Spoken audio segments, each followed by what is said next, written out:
جب بندہ مومن اس امتحان میں کامیاب ہوتا ہے تو پھر اللہ کی آواز آتی ہے، کون سی؟ کہ یا ایتھا النفس المطمئنہ ارجعی الی ربک راضیۃ مرضیہ، اے نفس مطمئنہ اپنے رب کی طرف لوٹ آ اس حالت میں کہ تم مجھ سے راضی ہے اور میں تم سے راضی ہوں۔ اب یہ پہلے بندے نے قربانیاں دی ہیں، یہ ذہن میں رکھیں، پہلے بندے نے یہ قربانیاں 3 طرح کی پیش کی ہیں، تو جب بندے نے قربانیاں دی، کامیابی کی سند ملی، پھر اللہ نے فرمایا راضیۃ مرضیہ، میرے بندے جب تم قربانیاں دے کے تم مجھ سے راضی ہو چکا ہے، اب یہ سن لے کہ میں بھی تم سے راضی ہوں۔ فادخلی فی عبادی، اب تم میرے بندوں میں داخل ہو چکے، کیا بن چکے ہو؟ میرے بندوں میں۔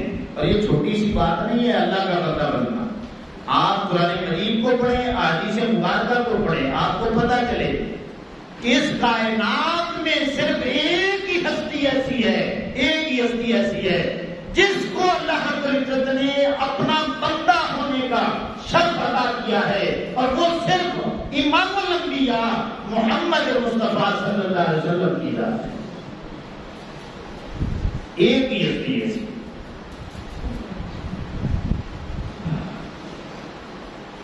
آقا کریم صلی اللہ تعالی علیہ وسلم جب معراج پہ پہنچے، راز و نیاز کی باتیں ہوئیں، تو اللہ رب العزت نے پوچھا کہ محبوب بتا تجھے کیا چیز عطا کروں؟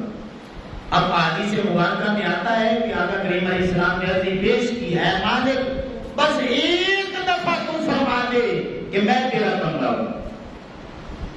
اللہ رب العزت نے فرمایا کہ سوئے محبوبہ، اور صرف تو ہی تو وہ بندہ ہے جس نے میری بندگی کا بھی حق ادا کر دیا ہے۔ اندازہ لگائے اتنے اونچے مقام پہ پہنچ کے اپنے مالک سے مانگا تو کیا مانگا کہ مالک بس تو کہہ دے کہ میں تیرا بندہ ہوں۔ اب سارے ہم بیٹھے ہیں، ہم کہتے ہیں ہم اللہ کے بندے ہیں، اللہ مانے یا نہ مانے اس کی مرضی، لیکن اس کائنات و پست و بالا میں اگر کسی کو بندہ ہونے کا اللہ رب العزت نے اعزاز عطا فرمایا ہے تو وہ فقط آپ کے اور میرے آقا کریم علیہ السلام کی ذات ہے۔ اسی مقام کو دیکھ کر کے علماء نے لکھا ہے کہ قرآن مجید میں جب اللہ رب العزت نے آقا کریم علیہ السلام کے بڑے بڑے رتبوں کی بات کی، بڑی بڑی شانوں کی بات کی، تو وہاں پہ اللہ رب العزت نے اپنے حبیب کریم علیہ السلام کی ابدیت کا ذکر کیا، ابدیت کو بیان کیا۔ کیوں؟ اس لیے کہ میرے حبیب کو یہ لقب بڑا پسند ہے، تو جب میں محبوب کی شانیں بیان کروں گا تو لفظ ابدیت لگا کے کروں گا۔ آپ پڑھ کے دیکھ لیں سورۃ بنی اسرائیل پہلی آیت، اللہ فرماتا ہے سبحان الذی اسری، اونچا بولیں سبحان الذی اسری بعبدہ، پاک ہے وہ ذات جس نے اپنے بندہ خاص کو سیر کروایا۔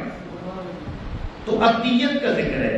جب وحی کی بات آئی تو اللہ نے فرمایا فَأَوْحَىٰ إِلَىٰ عَبْدِهِ مَا أَوْحَىٰ، دنیا والوں جو بھی میں نے اپنے حبیب پہ وحی کرنی تھی بس کر دی، اب تمہیں کیا خبر ہے میں نے کیا کی ہے۔ وحی کی بات آئی تو اللہ نے ابدیت کے ساتھ بیان کیا۔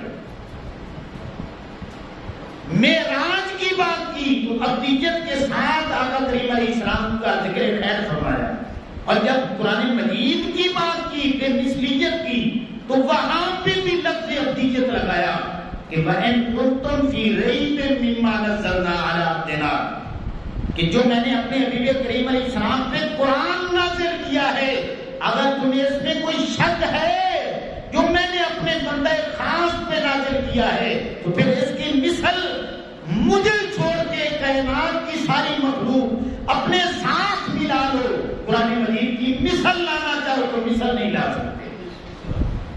اب قرآن کے نزول کی بات کی تو ابدیت کا ذکر ہے، معراج کی بات کی تو ابدیت کا ذکر ہے، وحی کے نزول کی بات کی تو ابدیت کا ذکر فرمایا۔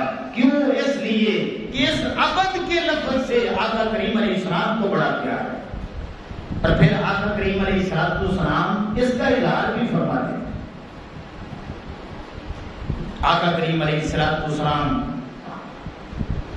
جب دنیا سو جاتی تو آقا کریم علیہ السلام وضو بناتے، اپنے مالک کے حضور کھڑے ہوتے، لمبا قیام فرماتے اور لمبا سجدہ کرتے.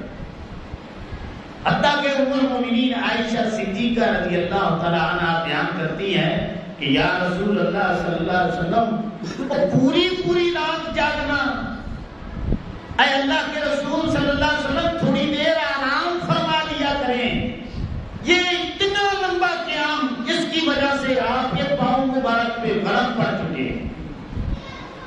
تو کسی نے کہا تھا نا کھڑے ہیں وہ پاؤں پہ امت کی خاطر، ورم آ گیا ہے دعا کرتے کرتے، میں مر جاؤں ان سے وفا کرتے کرتے، غلامی خیر البرا کرتے کرتے میں مر جاؤں ان سے وفا کرتے کرتے. تو جب یہ بات کی نا تو آگے سے آقا کریم علیہ السلام نے فرمایا افلا اکون عبدا شکورا، اے عائشہ بتا تو صحیح کیا میں اپنے رب کا شاکر بندہ نہ بنوں؟ وہی لفظ لگایا عبدا شکورا کہ میں شاکر بندہ نہ بنوں اس کا. اللہ اکبر. تو اس کا آقا کریم علیہ السلام نے جگہ جگہ اس کا اظہار فرمایا، اپنے عبد ہونے کا اظہار فرمایا. کیوں کہ یہ وہ لقب ہے جو مالک نے اپنے حبیب کریم علیہ السلام کو عطا فرمایا ہے. تو امام الانبیاء صلی اللہ علیہ وسلم کے علماء، اب یہ دوسرا مقام ہے فادخلی فی عبادی. جو بندہ مومن اپنے مال کی اور اپنے جان کی قربانی اس انداز میں دے لیتا ہے جس طرح مالک کی رضا ہوتی ہے، تو پھر اللہ رب العزت اس کائنات میں صرف اس بندے کو اپنا بندہ فرماتا ہے کہ فادخلی فی عبادی، کہ اے میرے وہ بندے جس نے کلمہ پڑھا پھر نماز وقت پہ ادا کی، پانچوں وقت کی ادا کی، اس نے وقت کی، جان کی، مال کی قربانی کا اقرار بھی کیا اور پھر میدان میں بھی آ گیا. جس نے کلمہ پڑھ کے، روزہ رکھ کے وقت کی قربانی دی، مال کی قربانی دی اور جان کی قربانی دی، گویا روزہ رکھ کے وہ بھی میدان میں آ گیا.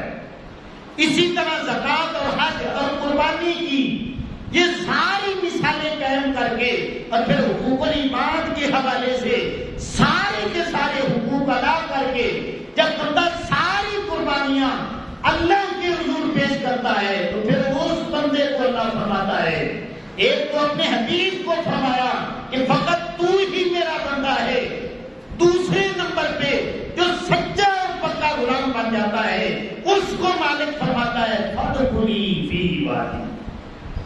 اے میرے بندے یہ ساری قربانیاں دینے کا تو نے اقرار کیا تھا اور پھر تو نے عمل بھی کر کے دکھا دیا، اب تو حقیقی معنوں میں تو میرا بندہ بن چکا ہے. تو آگے اللہ نے فرمایا صرف میرا بندہ نہیں بنا، وادخلی جنتی، اب تو جنت میں بھی آ چکا ہے. اور جنت کا میں نے کیا بتایا کہ جنت اللہ کی رضا کا نام ہے. تو گویا اللہ فرماتا ہے کہ جو بندہ میرے حبیب کریم علیہ السلام کا سچا غلام بن جاتا ہے میں دنیا میں اسے اپنی رضا کی سند عطا فرما دوں. اور یہ جو جنت ہے نا، جنت یہ درجہ بدرجہ ملتی، سبھی کو ایک جیسی جنت نہیں ملتی، ٹھیک ہے نا. جنت کی 8 قسمیں ہیں. جنتیں کتنی ہیں؟ 8 جنتیں. علماء نے لکھا ہے کہ پہلی جنت جو ہے وہ جنت المأویٰ ہے جو سدرۃ المنتہیٰ کے بالکل سامنے ہے، یہ پہلی جنت ہے. پھر جنت عدن ہے، پھر جنت نعیم ہے، پھر جنت قرار ہے، پھر جنت سلام ہے، پھر جنت جلال ہے، پھر جنت خلد ہے اور سب سے اونچی جنت کا نام جنت الفردوس ہے. اب یہ پہلی جنت جو ہے اس کی 100 منزلیں ہیں.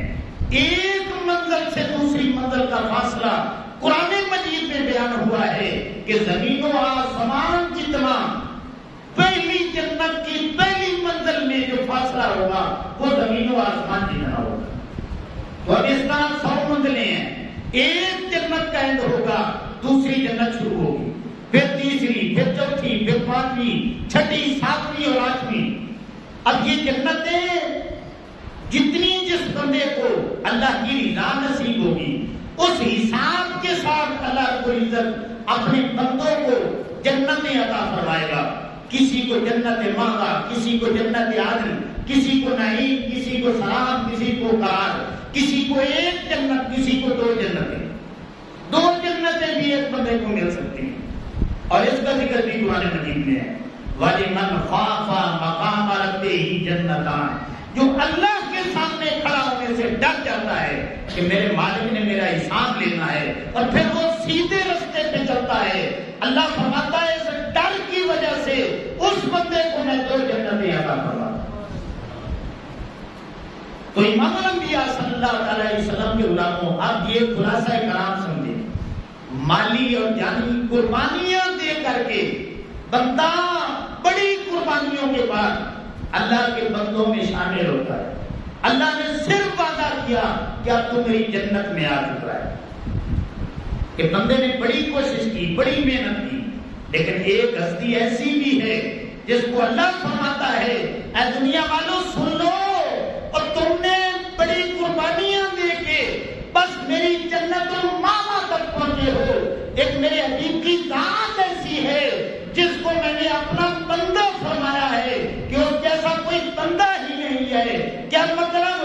جو رضا کی سند میں نے اپنے حبیب کریم علیہ السلام کو عطا فرمائی ہے, جو سنگت اور قربت اور جو درجہ میں نے اپنے حبیب کریم علیہ السلام کو عطا فرمایا ہے وہ کسی کو بھی نہیں عطا فرمایا. اب حدیث پاک پڑھ کے دیکھ لیں.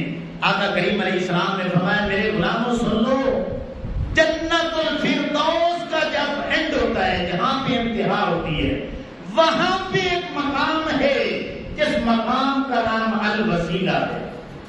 کیا نام ہے؟ الوسیلہ.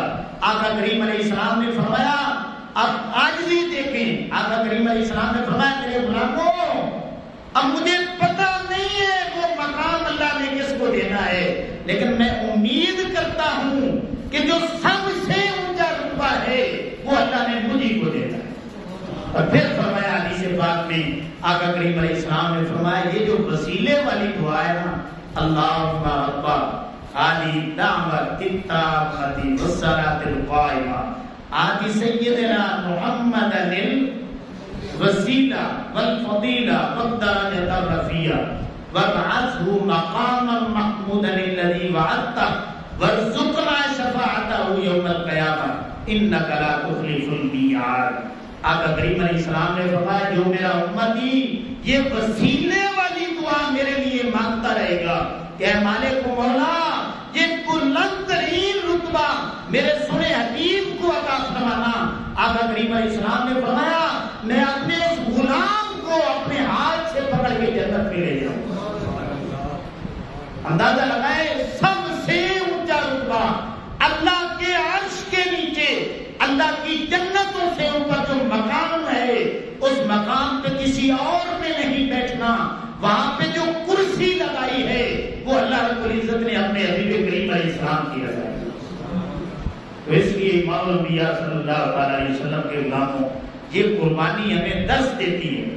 ہم یہ سارے چاہتے ہیں نا کہ آقا کریم علیہ السلام کا زمانہ تو ہمیں نصیب نہیں ہوا, تو کاش ہمیں جنت میں آقا کریم علیہ السلام کی صحبت سنگت اور معیت مل جائے. تو جو یہ چاہتا ہے نا تو پھر اپنے آپ کو وہ 3 قربانیوں کے لیے ہر وقت تیاری کر لے کہ اگر دین مجھ سے وقت کی قربانی مانگے گا میں وقت کی قربانی دوں گا. دین اگر مجھے جان کی قربانی کا تقاضا کرتا ہے کہ جان قربان کرنی ہے تو میں جان بھی قربان کروں گا. اور اگر دین یہ بلاتا ہے کہ اب تمہارے مال کی ضرورت ہے, مال کی قربانی کے لیے جو تیار ہو جاتا ہے اللہ کی عزت کی قسم ہے اس کو وہی جنت الفردوس یار وہ لمحات، وہ زمانہ مبارک تو ہمیں نصیب نہیں ہو سکا، تو وہ جنت میں اگر وہاں تک ہماری رسائی ہو گئی اور ہم پہنچ گئے تو آقا کریم علیہ السلام کی زیارت بھی ہوگی، اور وہیں پہ جو ہے آقا کریم علیہ السلام کی قربت، صحبت، سنگت بھی ہمیں میسر آ جائے گی۔ اس لیے امام الانبیاء صلی اللہ علیہ وسلم کے غلاموں، جس نے بھی یہ قربانیاں دی ہیں، اللہ رب العزت سب کی قربانیوں کو قبول فرمائے، اور جو آپ نہیں کر سکے اللہ رب العزت انہیں ہمت، طاقت اور توفیق عطا فرمائے کہ وہ نیکسٹ سال کے لیے اپنی تیاری کر لیں۔